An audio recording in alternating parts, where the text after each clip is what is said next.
Hello my dear students, welcome to NEET Alchemy channel by An Academy। बच्चों आज की ये वीडियो स्पेशली सारी गर्ल स्टूडेंट्स के लिए है जो नीट 2023 को टारगेट कर रही हैं। रिसेंटली मेरी एक स्टूडेंट से मुझे एक मैसेज मिला और वो बहुत ज़्यादा कंसर्न थी एक बात को लेकर। शी सेड कि ma'am during that particular day on 7th of May, I'll be having my menstruations. I'll be going through my menstruation cycle. तो उसमें उस प्रेशर के साथ, उस स्ट्रेस के साथ मैं एग्ज़ाम का स्ट्रेस, एग्ज़ाम की एंजाइटी, एग्ज़ाम का प्रेशर कैसे हैंडल करूँगी मुझे समझ नहीं आ रहा और इस थॉट से मुझे अभी से ही एंजाइटी हो रही है। तो आप प्लीज़ मेरी हेल्प कीजिए कि मैं कैसे दोनों चीज़ों को बहुत अच्छे से हैंडल कर पाऊँ।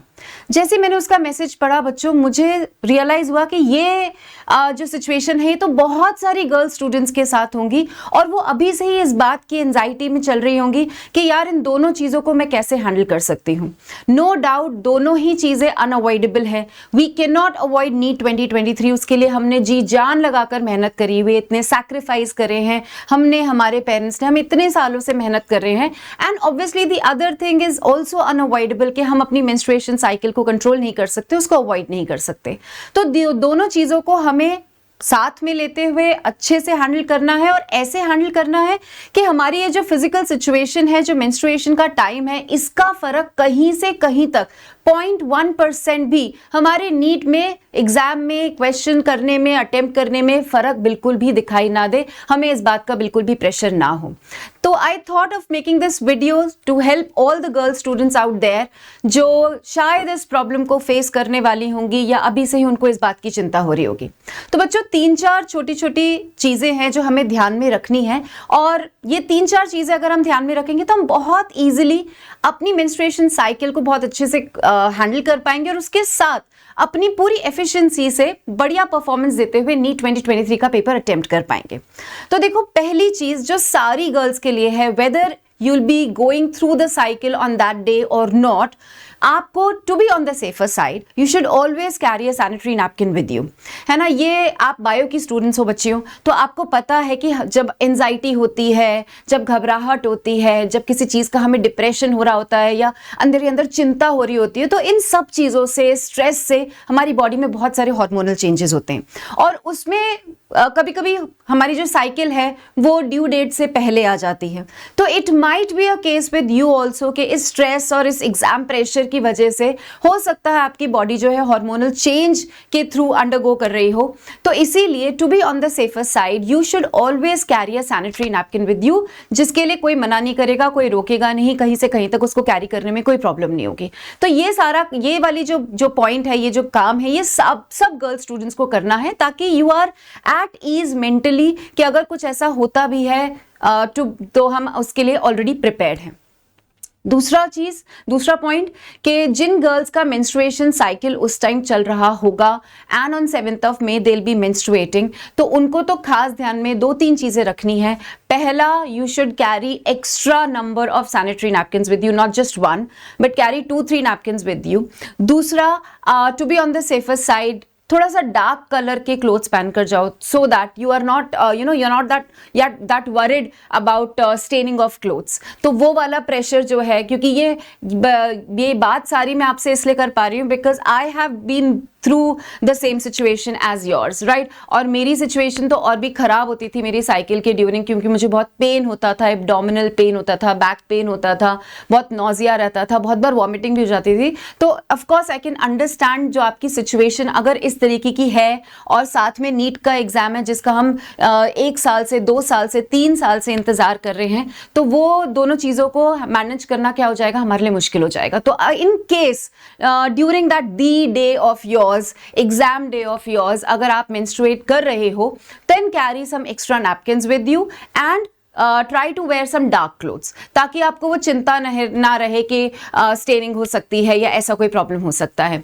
तीसरी बात, क्योंकि बच्चों आपको एग्जाम सेंटर पे 2 घंटे पहले रिपोर्ट करना होता है और एग्जाम खत्म होने के बाद तुरंत आप घर नहीं पहुंचोगे, you will take some time to reach from the exam centre to home. तो एक बहुत लंबा टाइम पीरियड है ना। तो कोशिश कीजिए कि जब आप एग्जाम आपका शुरू होने वाला हो तब आप इन्विजिलेटर की परमिशन लेकर एक बार वॉशरूम जाकर फ्रेश सैनिटरी नैपकिन यूज कर लें, ताकि आप 3 घंटे 3.5 घंटे का जो एग्जाम का टाइम पीरियड है वो बहुत कंफर्टेबल तरीके से, कंफर्टेबल सिचुएशन में आप निकाल पाएं और पूरा का पूरा अपना ध्यान जो है अपने नीट के क्वेश्चंस में, नीट के पेपर में लगा पाएं।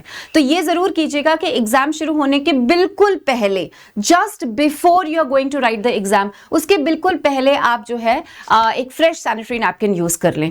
और जैसे मैंने अपनी सिचुएशन बताई कि I always had this pain, abdominal pain, और बहुत ज़्यादा पेन वाली सिचुएशन मेरी रहती थी। तो अगर ऐसा केस आपके साथ है कि आपको क्रैम्पिंग होती है और एब्डोमिनल पेन होता है, या किसी भी तरीके से आप फिजिकली बहुत अनकंफर्टेबल सिचुएशन में होते हो, तो you can always get a pain killer. बहुत सारी पेन किलर्स आती हैं, I will not suggest a particular name to you, but आप अपनी मम्मा से सजेशन ले सकते हो इस चीज़ का। ओवर द काउंटर बहुत सारी मेडिसिन आपको मिल जाएंगी, पेन किलर्स, वो आप ज़रूर अपने पास रखें। और अगर आपको पता है कि हाँ आपको क्रैम्पिंग होती है और आपको पेन होता है, दिस इज फॉर श्योर, तो एग्जाम होने के पहले ही आप उस मेडिसिन को लेकर एग्जाम में बैठे, आधा घंटा पहले आप उस मेडिसिन को ले लीजिए, ताकि with in half an hour उसका असर शुरू हो जाए, और जब तक आप एग्जाम शुरू करो तब तक आप फिजिकली बहुत एक कंफर्टेबल सिचुएशन में आ जाओ। लेकिन एक बात इन सारी मेडिसिन के साथ ध्यान में रखना कि आप कभी भी इनको खाली पेट नहीं लोगे, अदरवाइज इनका थोड़ा बैड इफेक्ट हो सकता है, आपको नॉजिया फील हो सकता है, आपको वॉमिटिंग हो सकती है। तो एक हल्का फुल्का सा ब्रेकफास्ट करके, एक डिसेंट ब्रेकफास्ट करके, उसके बाद ही आप इस मेडिसिन को लें। तो इतना डिफिकल्ट नहीं है, मानती हूं कि ये सिचुएशन थोड़ी सी डिफिकल्ट हो जाएगी अगर दोनों चीजें साथ में होंगी। तो स्पेशली अगर किसी को फिजिकल ज्यादा प्रॉब्लम होती है इस टाइम पीरियड में, तो हो सकता है कि दोनों चीजें मैनेज करने की चिंता आपको अभी से ही लग रही हो। बट ये छोटी छोटी कुछ चीजें हैं बच्चों, 3-4 पॉइंट्स जो मैंने आपको बताए, अगर आप इन चीजों का ध्यान रखते हो तो आप पूरा अपना 100% फोकस नीट के एग्जाम में कर सकते हो। बिल्कुल भी घबराने की बात नहीं। In fact I am so thankful to my student कि उसने मुझसे अपनी ये बात शेयर करी, अपनी ये प्रॉब्लम शेयर करी, और तब मुझे लगा कि नहीं, this might be a case with the number of my girl students, so I should make a video on this, and आपको इस जो है 3-4 पॉइंट्स के थ्रू मैं इस चीज का सोल्यूशन दे पाऊं।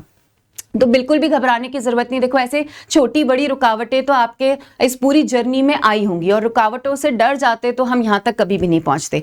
अब आज के बाद एग्जैक्टली 1 महीना रह गया है हमारे दी डे में, तो हमें पूरी मेहनत, पूरी जान, पूरी पॉजिटिविटी, पूरी मोटिवेशन से अपनी तैयारी करनी है और नीट के एग्जाम में खूब जोर से मचा के आना है। राइट गाइज, कोई भी रुकावट ऐसी लगे आपको, कोई प्रॉब्लम आपको फेस आप कर रहे हो, या आपके दिमाग में कुछ सडनली कोई पॉइंट आ जाता है कि अरे क्या होगा, और जिससे आपको एंजाइटी हो जाती है, तो हमारे साथ शेयर जरूर करें और हम उसका सोल्यूशन लेकर डेफिनेटली आपके पास आएंगे। किसी भी चीज से घबराने की कोई बात नहीं है, एंजाइटी की कोई बात नहीं है, चिंता, घबराना, रोना, all these are not the solutions. The only solution is hard work. The only solution is कि आप पूरा का पूरा अपनी 100% ऑनेस्टी, ईमानदारी से अपनी मेहनत करें, फिर आपके सक्सेस को, आपके रिजल्ट को रोकने वाला कोई भी नहीं होगा। ये याद रखिएगा, तूफानों ने भी कई बार कश्तियों को साहिल तक पहुंचाया है, मेरे रास्ते में आने वाली रुकावटों ने भी मेरा हौसला बढ़ाया है। तो आने दीजिए, जितनी रुकावटें आती हैं छोटी बड़ी, आने दीजिए, आप और हम मिलकर उन सारी रुकावटों को दूर कर देंगे। इनफैक्ट उन रुकावटों को ही हम अपनी मंजिल के रास्ते में बदल देंगे। राइट गाइज, तो मेहनत करते रहिए मोटिवेटेड तरीके से, पॉजिटिविटी के साथ, अपने पूरे जोश के साथ। Good luck to you.